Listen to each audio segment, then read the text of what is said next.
একটা কায়দা আপনাকে হিগাই দিয়া যায়, জীবনে যদি পারিবারিক জীবনে সুখে থাকতে চান, সেটা হলো বউ যত কথাই কোক, এই কান্দা শুনবেন, এই কান্দা বাইর করে দিবেন।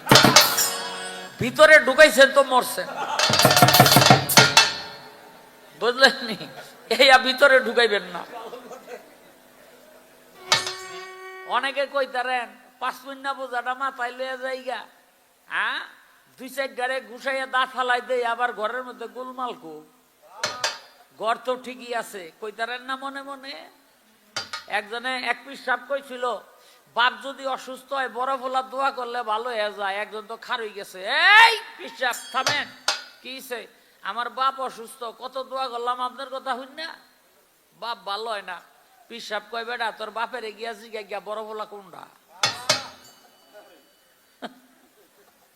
বড় ফোলা কই হালাই দিয়েছে?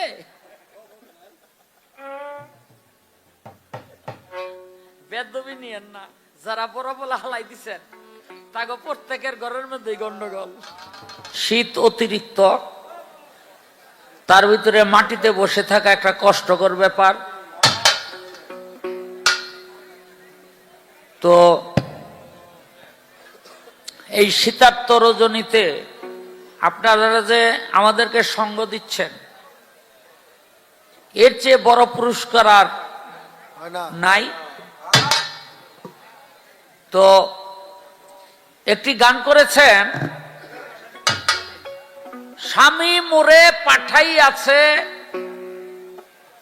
যেই ঘাটে ইংরাজি কল,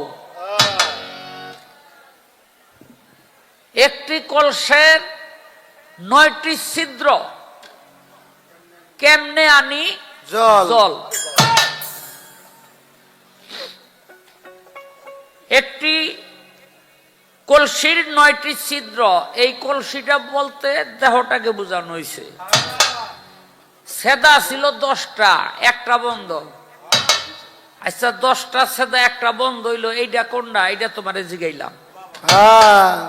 9টা আমারে জিগাইছ, 9টা আমি কম। হ্যাঁ, তো দেখেন এই যে দেহটা, এই দেহের ভিতরে এই যে দেখেন, এই ধারে একটা সেদা, এই ধারে একটা সেদা, বুঝলেন নি? এই ধারে একটা, এই ধারে একটা, 2 কান 2টা ছিদ্র, ঠিক কিনা? ঠিক না? ওই যে মস্তবের একজন আল্লাহর ওলি রাস্তা দিয়ে হাইটা যায়, দেখে কতগুলি খুলি, মাথার খুলি আর কি,